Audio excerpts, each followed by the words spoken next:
September is Childhood Obesity Month, and discussing the topic, especially with children, can be a very, very sensitive topic. So here to help us navigate that is Shanti Appello, a registered dietitian with Blue Cross Blue Shield of Michigan. Shanti, thank you for joining us.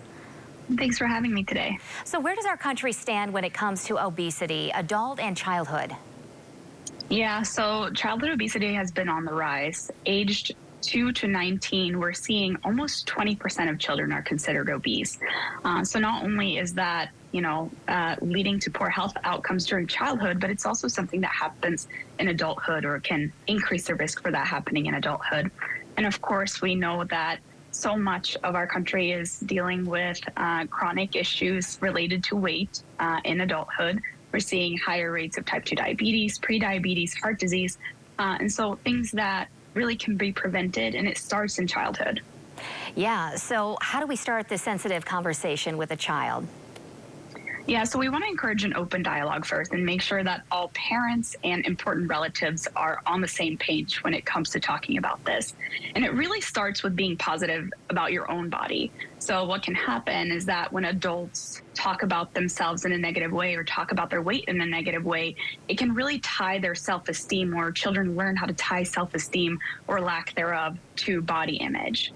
So that's step number one. And something that we really want to teach kids is that their health is more important than any number on the scale, and that people do come in different shapes and sizes. So when we're talking about, food and exercise, we want to frame it up as food is fuel, and it's something that's there to help us grow, make us feel good, and help us learn when we're in school and things like that. Yeah, it's really important to remember the words that the adults are saying, because the kids definitely pick up on them. So Shanti, what are some snacks and meals that children will actually eat that can get them on track to a healthy lifestyle? Any suggestions? Yeah, so we have plenty of recipes on healthiermichigan.org, but I think it just starts with making fruits and vegetables really fun and making them things that kids are going to enjoy, so helping them be part of choosing those fruits and vegetables. And part of that also means that it's important we don't put a ban on all indulgences. I think we have a tendency to do that as adults sometimes, that, ice cream and snacks are completely off the table, but making them sometimes foods is very important here.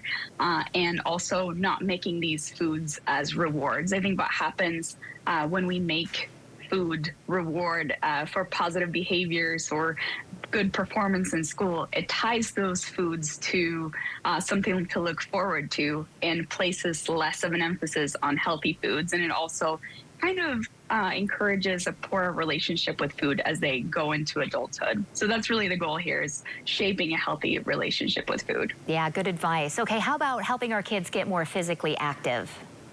Yeah, so making physical activity fun is an important piece of this puzzle. So doing things as a family that encourages physical activity is going to be important. So for example, taking bike rides together, having a dance party if that's your family's thing, or just doing active things and doing celebrations that don't only involve food.